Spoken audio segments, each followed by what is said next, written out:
You don't? You guys don't have to take it the whole time?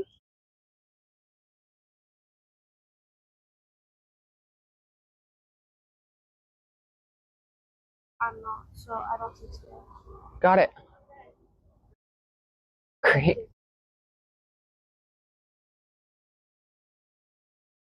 Okay. All right, tell me, we're ready? We're ready. Okay. Hold on. Are you ready? No. Okay. I'm still trying to upload the other one. We stopped it. Upload what? Or did you upload a? I stopped it. Video? Such nice temperature. Okay, you could just go. We just won't have this one. Mm-mm. It's the broadcast? Mm-hmm. I think it's connected to my personal one. So it's really good to broadcast? Mm-hmm. Broke activity. Broadcast. Broadcasting.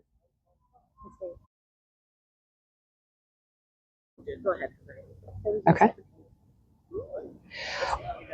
All right, so I'm going to start us with a practice called remembering sacred moments. So I'll guide you through it, but in the beginning, I just want to mention that it's not as easy to meditate as you think. Distractions are going to come up. I don't want you to just ignore them. Instead, what I find more effective is internally to just recognize it, acknowledge it, recognize that it's something that your mind or body wants you to put attention to, and then acknowledge that and just say, can I come back to this after I'm done with the meditation? So that way it's not as distracting. And then the other thing too is at the end of this, a lot of times if you take something from a meditation and then you like journal about it or like type a little something into your phone or whatever, it takes something, less tangible and makes it more concrete. It activates two different parts in your brain. So if you kind of want that to cross into both worlds, feel free afterwards to like journal about it, and you may find that you see a little bit of different results. Okay. All right. So we will get started. So to get started, if you want to lay down or sit, do whatever is comfortable for you. And then I'm going to have you all close your eyes and take several deep breaths to get grounded.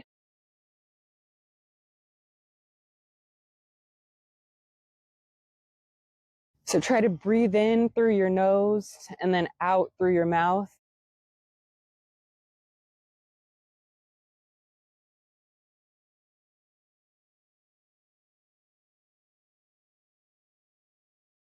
Acknowledge all of the sights and sounds. And then bring your focus back to your breath.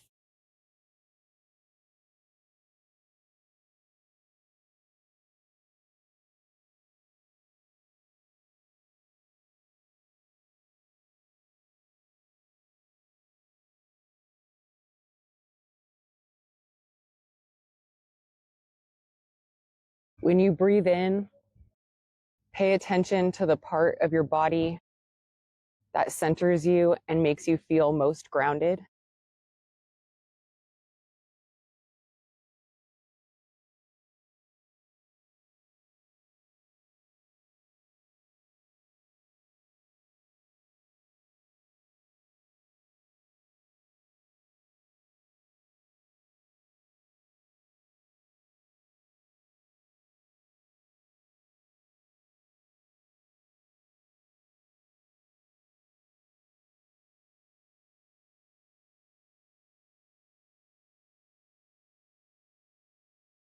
Focus on the top of your head.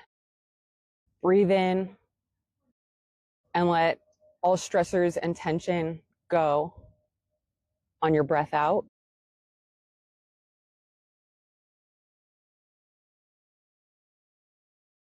Breathe in and out and do this from the top of your head down to your toes.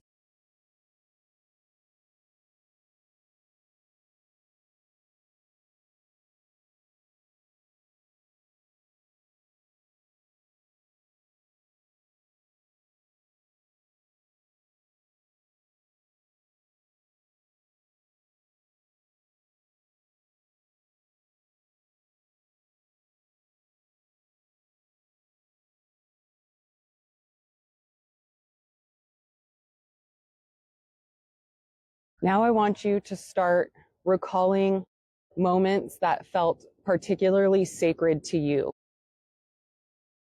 It could be something as simple as noticing a flower on the ground.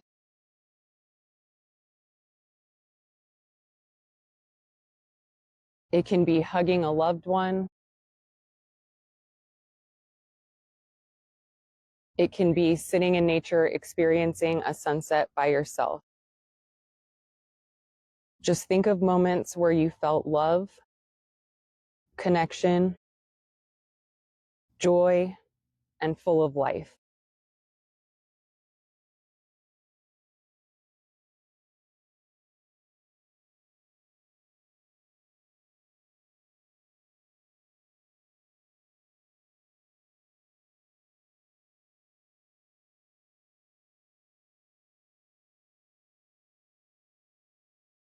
As you're remembering these moments, allow one moment to emerge and become the focus of this practice.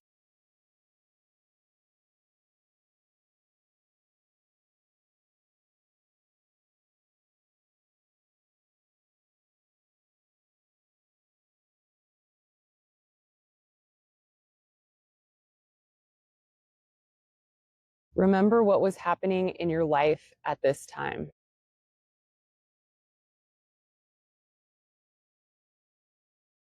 Recall where you were, who you were with, and what you were doing.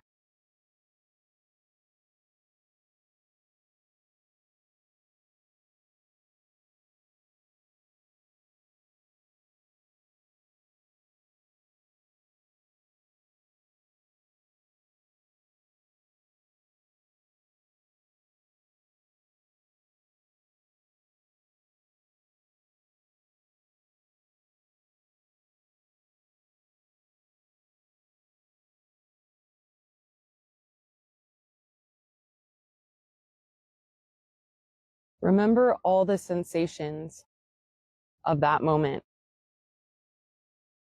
Remember what it felt like, what it smelled like, what it sounded like. Try to remember the details, all the vibrant colors, the textures.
Try to remember what you were thinking and what you were feeling in that moment. What made it feel so sacred to you?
Enjoy reliving this moment with all the sights, sounds, smells, and feels of that moment.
Stay in this moment for as long as it feels right to you.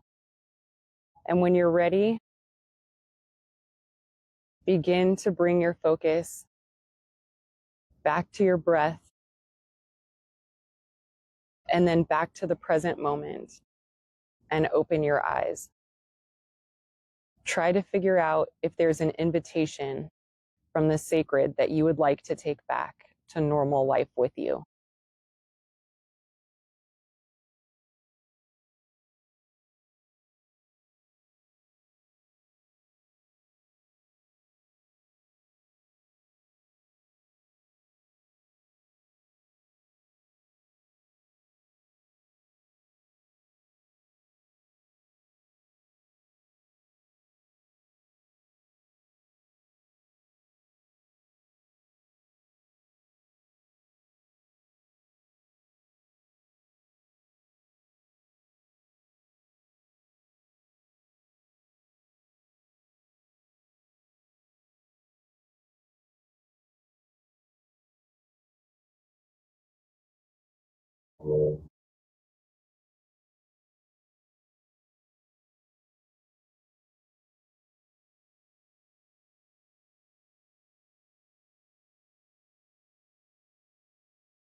And then, as I mentioned, if you want to bring some of this into your present day life, feel free to journal about it or write something down.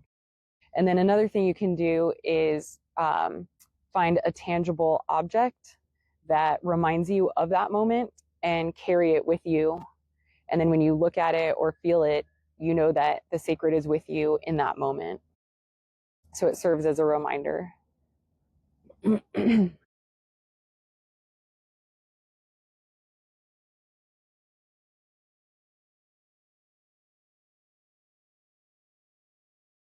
And then that's it. First meditation done. So let's say we do this again on our own. Do we still go back? Do we try to find different sacred moments? It's up to you.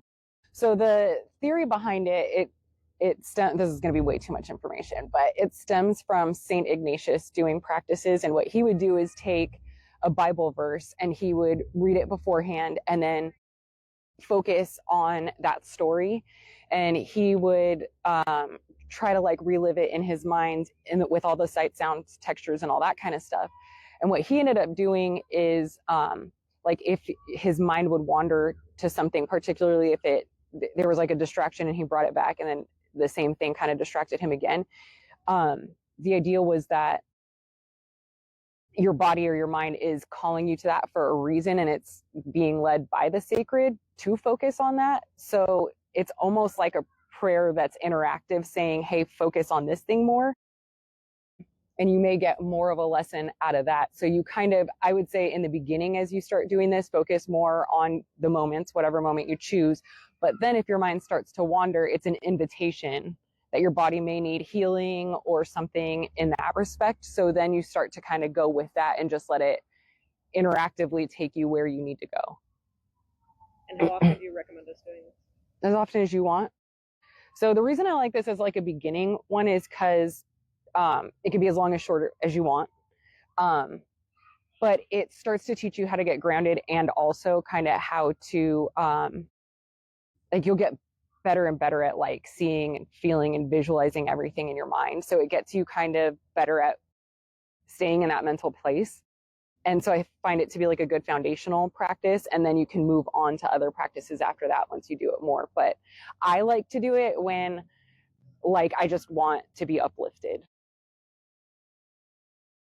Yeah, because it was interesting when I first got to the place, I felt, oh, okay, like I remember this, right? But then by the time I like really dug into it, I got giddy, like an excitement. Like you're like, oh, wow, I'm really excited, like as if I'm there at that moment, you know what I mean? Yeah, and that's the idea of it, is to like literally have your body believing you are there in that moment and getting all those feelings again.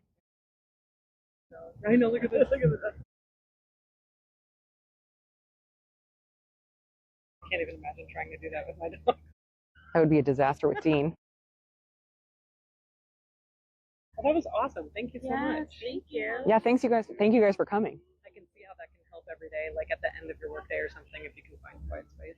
Well, I did it when I was getting my PhD, so we'd all be like in go mode for class or whatever, and then we'd do this and I'd be like, oh, I'm not in the mood today. And then I'd do it and I'd be like, oh, I feel 1,000 times better than I did. Now I'm like calm and relaxed and I feel like refreshed. I feel like it was like a way to feel like 3 hours refreshed in like 10 to 15 minutes. We need transition moments. Yeah. Even doing this before you get into the house and seeing the kids and everything after coming out of work, I can see, like, you know what I mean? Like, you don't carry your workflow into the house. You just sit in your car and like take in just for like, I don't know, 15 minutes of just like focusing in on like a happy moment that you can like really dig into. Well, and then there's also another one called like power of pause, which is kind of related to this, but different. It's more like when maybe things are getting out of control or something like that, you literally just pause. You're like, time out. We're not going to spiral. We're not going to do any of this. And you just like pause and take a minute. And obviously like two different outcomes, but both can be really helpful depending upon what it is you need in that moment. How long did you do that for? Was it like 30 minutes? This one right now, I wasn't paying attention.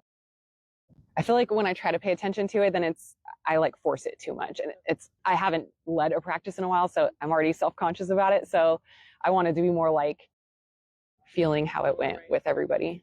And this seems like something you can do like anywhere. Yeah, you can. Yep. At the job, perhaps. Yep. In your car. I used to do it before I go to bed. Yeah, and even just in the beginning, I felt like I heard everything, and as we were going through, I'm like, wow, it got a lot quieter. You know what I mean? Yeah. I was like, And the more you do that, that's when it takes a while in the beginning to get grounded, because that's hard enough with all the distractions. And the more you do it, the easier it becomes. And then it's easier. It's weird. Like you start finding that you get like really deep into it. Like you're not even aware you're like in a room anywhere. literally, I didn't.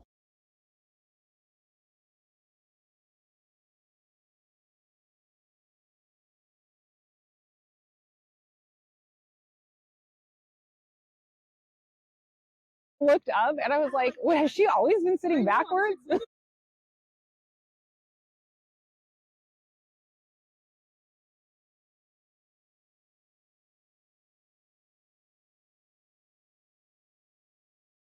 Well, thank you so much. Thank you. Yeah. We look forward to another one. Let's get it on the books. Get it on the books. How do you even save your lives that you did? 2-2. You recommend? Yeah, 222. So app or like a recording or something. I always found it a lot easier to be guided, but I think that's personal preference. I think some people find it distracting to hear a voice, and then other people are like good at, I need that, so I'm not too much in my thoughts about it. So I think have someone kind of like telling you or pointing you in the right direction. next step. yeah, I like a guided meditation more than I like doing it on my own. Maybe after a lot of practice, like Well, and then this is what I ended up doing too.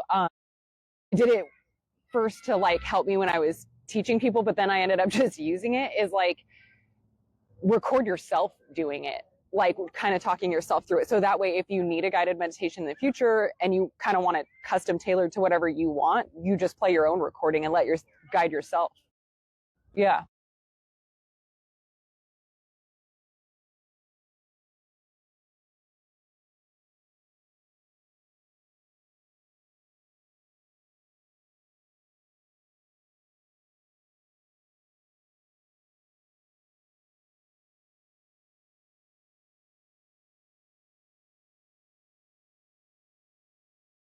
Oh, yeah. Wait, where? Am I like not tall enough? Oh, I see it. Yeah. I get to make sure forward. She would love this too. Hi, guys. Oh, I just saw her get sailboat. Oh, and it was so nice when I opened my eyes to view. I was like, oh, it's so Yeah, for real. Like it. It is.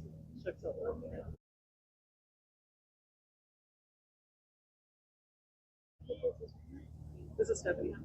Heather. I met her in the beginning. Oh, dude. She said, is that your sister? I'm like, Do we look alike? It's not obvious to me. yeah. I think like, Do you guys get that? You are? No. Well, it's weird. People either like are like, you guys are twins, don't see it at all, or they're like, I don't even see how you're related. I'm in that camp. the way we talk and say stuff sometimes and how we tell stories, like, yeah, the mannerisms. Yeah. Like each other. Like if she answers the phone at my mom's house, I can't tell if she's my daughter or my mom.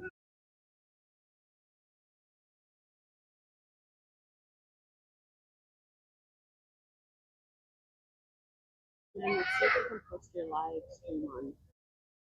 Yeah. I'm sure it'll save to my phone. And then let's see how, if we can hear Heather clear.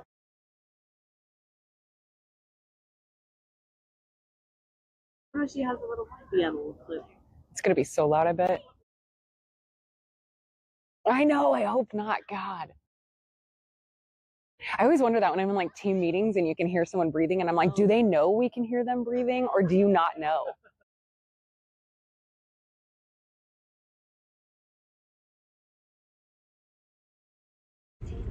Oh, it ended.